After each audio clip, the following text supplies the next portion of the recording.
Well, hello, friends. My name is Matt, and I'm the youth and family pastor at Cornerstone Church in Marshfield. And I'm here today with your Cornerstone Connection, a daily devotional. So, in recent days, I was spending some time in reflection, really devoted time in reflection. And I began, in that reflection, I began to kind of beat myself up internally about something that I had not done. And it was something that I went, man, I haven't done this for the Lord in a while, and I've missed opportunities and this kind of thing. And I just internally began to beat myself up and began to get upset with myself and not give myself any forgiveness, not give myself any grace.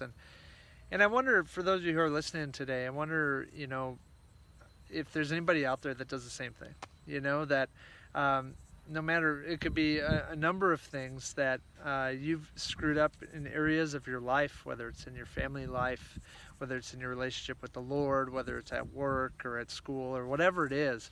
I wonder how many of you have gone, when these things happen, I just beat myself up and I get in this terrible mental trap of just shaming myself and carrying guilt and not letting go and not allowing myself to be forgiven.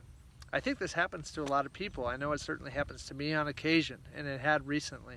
And it was so refreshing because it was soon after I was having this struggle of just beating myself up, that I was directed to Psalm 86 in my devotional time. And we get to Psalm 86, verse 15. And I love what the psalmist writes.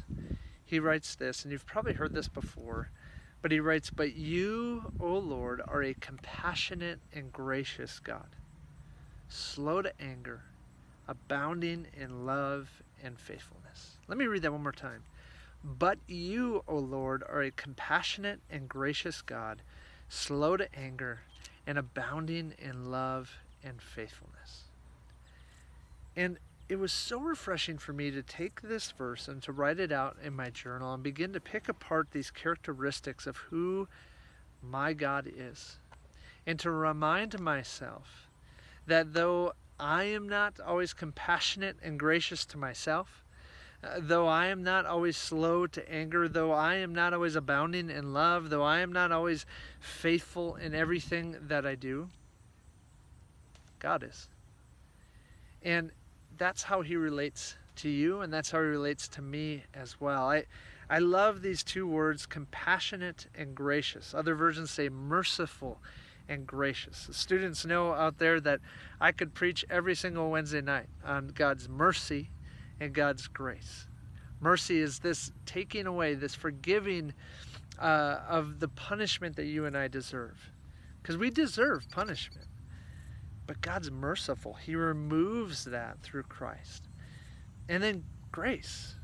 It's the giving of what we don't deserve. Mercy being what he takes away what we do deserve, and grace giving what we don't deserve. And he's given us Jesus Christ.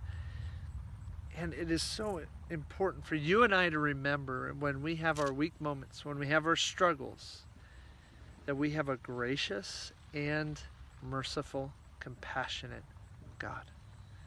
And on top of that, he's slow to anger. I don't know about you, I wish I could be better in that area. I wish I could be slower to anger. And that includes being angry with myself, angry with my kids, angry with my wife, angry with issues that surround us in this world. God, even when we screw up, he's not waiting just to knock us out. No, he's slow to anger. And he's abounding in love. Love is just who God is. Love just comes out of God to you and to me, even in our dark places, even in our hard moments. God is abounding in love. And lastly, he's faithful. Guys, we're told in God's word that God has to be faithful, because if he's not faithful, he'd be going against who he is. God is always faithful to you, friends. My hope is, friends, that as you hear those characteristics of who our God is, they remember that in relation to you, he is gracious. He is merciful. He's slow to anger. He's abounding in love. and He's faithful. Receive those qualities from Him today. Have a great day, friends. We'll see you next time on the Cornerstone Connection.